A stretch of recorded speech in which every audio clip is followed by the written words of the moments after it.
ভাই ছুটি। আজ শিলাইদহ ছাড়বার আগেই তোমার চিঠিটা পেয়ে মন খারাপ হয়ে গেল। তোমরা আসছো এক হিসেবে আমার ভালোই হয়েছে, নইলে কলকাতায় ফিরতে আমার মন যেত না, এবং কলকাতায় ফিরেও আমার অসহ্য বোধ হতো। তাছাড়া আমার শরীরটা তেমন ভালো নেই, সেই জন্যে তোমাদের কাছে পাওয়ার আমার প্রায়ই মনে মনে ইচ্ছে করত। কিন্তু আমি বেশ জানি যতদিন তোমরা সোলাপুরে থাকবে ততদিন তোমাদের পক্ষে ভালো হবে।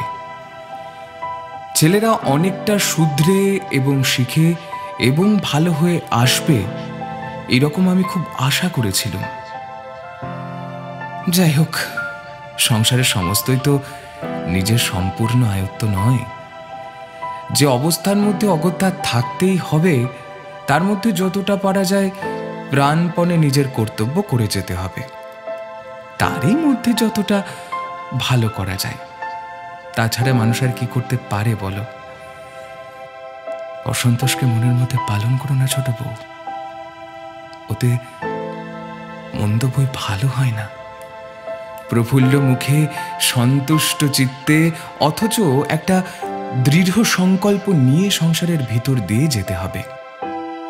আমি নিজে ভারী অসন্তুষ্ট স্বভাব, সেজন্যে আমি অনর্থক কষ্ট পাই।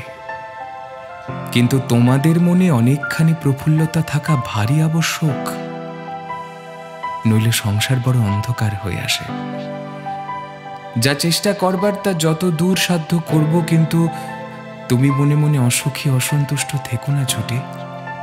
জানো তো ভাই আমার খুঁতখুঁতে স্বভাব, আমার নিজেকে ঠান্ডা করতে যে কত সময় নির্জনে বসে নিজেকে কত বোঝাতে হয় তুমি জানো না। তুমি আমার সেই খুঁতখুঁতে ভাবটা দূর করে দিও, কিন্তু তুমি আবার তাতে যোগ দিও না।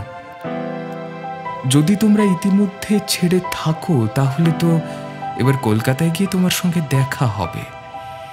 চেষ্টা করব উড়িষ্যায় যদি আমার সঙ্গে নিয়ে যেতে পারি, সেই জায়গাটা ভারী স্বাস্থ্যকর।